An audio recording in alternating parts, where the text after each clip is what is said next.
I want to first give my disclaimers. Number one, I sometimes make generalizations based on what I have seen. My experience may not be your experience.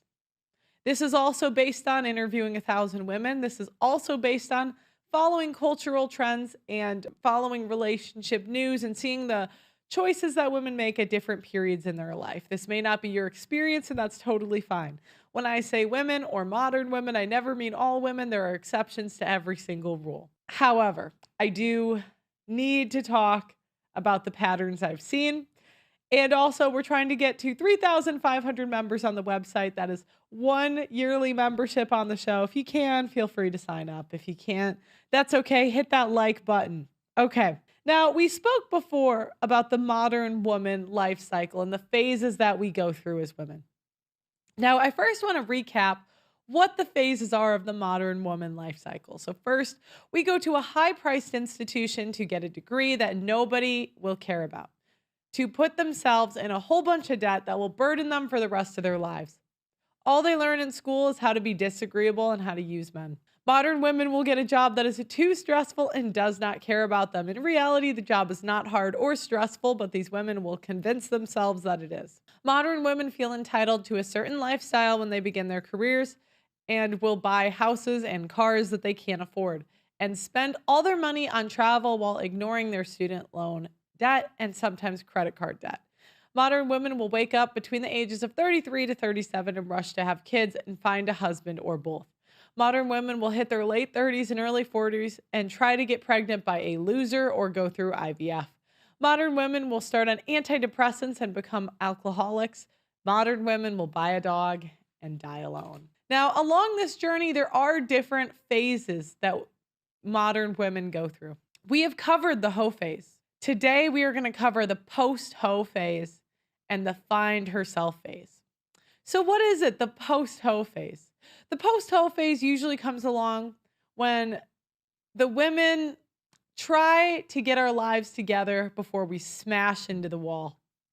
Some women enter this phase sooner, some women enter it later, but the post-hoe phase consists of the following options. Number one, a health journey. Many women do an extreme diet in this period. They do this extreme diet because they don't want to take the work about learning about health or nutrition. You know, learning about carbs, protein, fat, calories, that's too much work. Let me just go carnivore, vegan, or paleo. I don't want to count sugars. I don't want to count calories. So oftentimes they do this extreme diet for a couple of reasons. One, to naturally clear an STD. There are STDs that can be naturally cleared, allegedly. And women are, I mean, at least they're convinced of it. I'm not even saying this is true or false, but on TikTok, they're certainly convinced that changing their diet will clear their STD. Another thing that they may do this is to lose the weight that they gained from poor decision making. Now, an office job doesn't necessarily need to mean that you get fat. There's many men that work office jobs and are in great shape, but that does require discipline and hard work. That means putting the donut down, not getting a 500-calorie latte from Starbucks. It means eating meals and not just snacking. And that is way too hard. So they need to go carnivore, vegan, or paleo to get out of that. The next reason is to have sex with men at the gym. Now, obviously, you know, men, top of the totem pole is going to be the jacked guy. I mean, there's a reason women go and see Magic Mike. We don't really go and see, you know, the smart guys dancing for it, you know. So, you know, in order to do that, they're obviously going to need to be in shape too. So here's a TikTok of a woman. Oh, by the way, also, I forgot a breakup will also trigger this. So, you know, being reminded that you suck as a girlfriend and that you just can't keep a relationship is hard. So throwing yourself into the gym seems to be an option for some. Very first proper day at the gym. Hey guys, so I just came back from my very first proper day at the gym, and I wanted to jump on here and kind of start documenting my journey because I want to have accountability buddies on the internet. I've asked my friends to be my accountability buddies, and everyone seems to be better at doing their own thing by themselves. So due to the lack of friends who want to be my accountability buddy, I've decided to come on here and share my journey with you guys. So I wanted to share a little bit about my health journey that I am kind of focusing on that is basically I have really bad cardiac health. So like even a little bit of exercise pushes my heart rate up to like 200 something, and my blood pressure on average is quite low. My orthostatic blood pressure is quite low. So I really wanted to kind of see if I can improve that through like resistance training and just overall improving my cardiac health. Okay, we get the idea. The next option for a post-Ho phase is finding religion or a spiritual journey. So I dog on Nala a lot because she's a perfect example. But, it's not just Nala. The best place to find some ex-hoes is in church. There's no better place. And the reason is because there's a lot of marketing towards people that are broken and have made really poor life decisions. Now, that's all fine and dandy. But the best thing for a hoe to do is join a non-denominational church with no standards, where you can live stream your baptism, do no work, and tweet about how holy you are. That's option A. So let's pull this up. Here we go. A year ago, I didn't believe in God. Didn't believe in Jesus, didn't believe in God. I thought it was super weird. I thought it was super old-fashioned and traditional. I thought it was super religious, super culty. And like some people just lived their life that way, and it was really extreme and strange.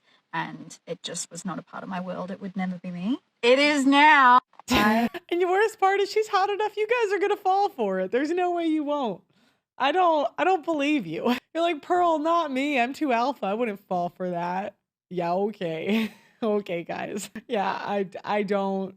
You guys are falling for those blue eyes. You're part of the church now. I didn't notice the OnlyFans. Associated God and Jesus very heavily with what I knew of religion. And that was one of the biggest things for me at the time that was a block in even considering getting to know God. I had some wild experiences, crazy experiences that led me to believe in a God that I did not believe in. Now, oftentimes, so women that convert have a tendency to think that God wants them to have a platform. And they often hear voices and they attribute that to God, and it's the same story, right?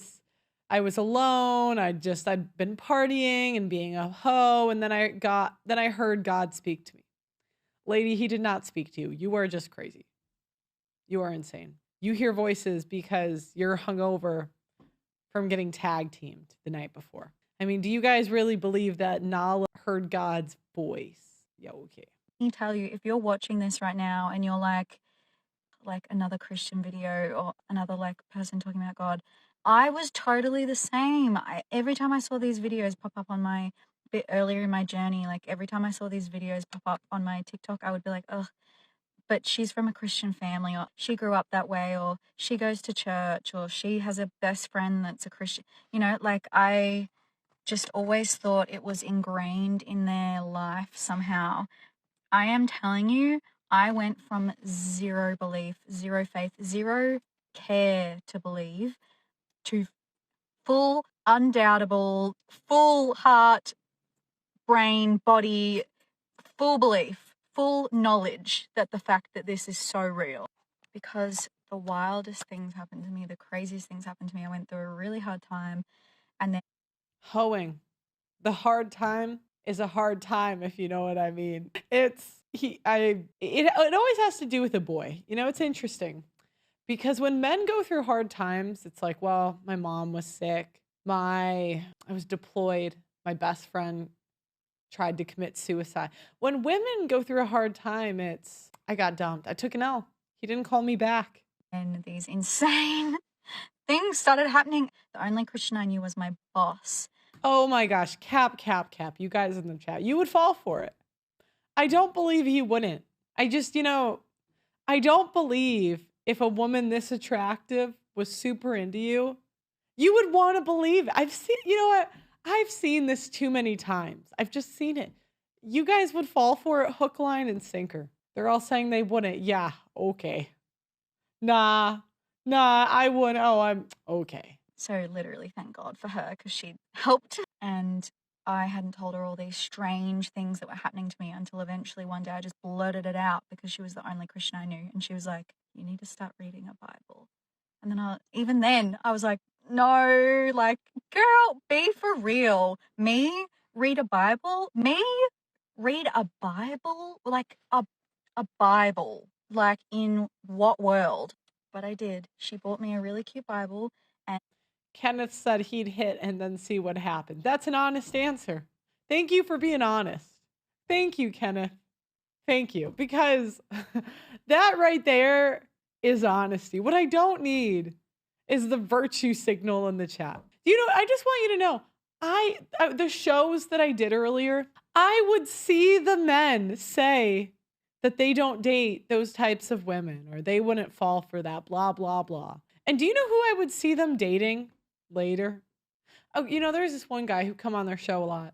And he would always talking about how he didn't date women like that. But I knew his girlfriend before he met her. She was exactly like that. So I'm not blaming you guys. I mean, look, she's a beautiful girl. But can we just can we just be, I want some level of honesty between me and you. I want some you not only would you believe it, you would want to believe it. You would say, lie to me more. That's it's like when women start talking about stuff they've done before and the guys are like, shut up, shut up, shut up. It's because you're saying lie to me, please. And I don't blame you guys. You know what I'm like?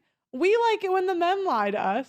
You're the most beautiful woman in the world. Yeah, okay. Then why aren't I on the cover of Vogue? Like, why haven't I had these outcomes? Chill, Pearl, they're starved. Yeah, okay, you're telling me the Australian accent, blonde hair, blue eyes, you would not fall for it. Soft spoken. You know, that gives that you guys think if a girl's soft, you know, some girls have two voices. They have two voices. And this totally happened on a team I was on in college. There was this woman. And to us, she was a total B. She was a total bitch. Like, she was not nice to anybody. Always came in with a scowl on her face, always screaming at practice. And then we would see her go up to her boyfriend. She would have a different voice. And we're all like, what? You were just, how did you? But you guys have it too. You guys will be in the locker room showing each other, I don't know, nudes or whatever the hell you guys do. I don't want to know. I don't want to know the side of men in the locker room. I just don't want to say, I think you guys would hurt my feelings. I just think you would, and I'm good on it. But women have that too, you know? So we know when you're falling hook, line, and sinker. She would pull it off. She completely would pull it off. First, pointy chin, looks fade. She would get you. And I took it politely, opened a page, never stopped. So this is your sign. Like, it's not that weird. It actually is not weird. It is just a part of life. And it's not crazy to just get curious about it. Like, it changed. She's talking about religion and God. Like, she's like getting curious about your sexuality. Like, it's the same words or the same kind of phrases, just different thing. Changed my life. Don't let the stigma that I had of religion deter you from what is actually God. Because God is healing, God is love, God is blessings. There are so many things that religions do that I do not agree with at all. And there we go. Remember, it's pick and choose Christianity. The thing is, being a real Christian's real hard. Again, that's why I try to say, you know, don't look up to me. There's people be like, Pearl, don't you want young women to look up to you? No, go find an Amish girl or something, not me. Now, but there's like a hierarchy, right? Of the best women and the worst women. And the thing is, women don't want to do anything hard. So they'll always say there's stuff I don't agree with about Christianity when it means saying something that might get them ostracized, not being a hoe. All the hard parts we just tend to opt out of. The men will do the hard parts because, you know, they have not all, but they have standards and, you know, honor. And when they say things, they mean them. We do not. We just say things.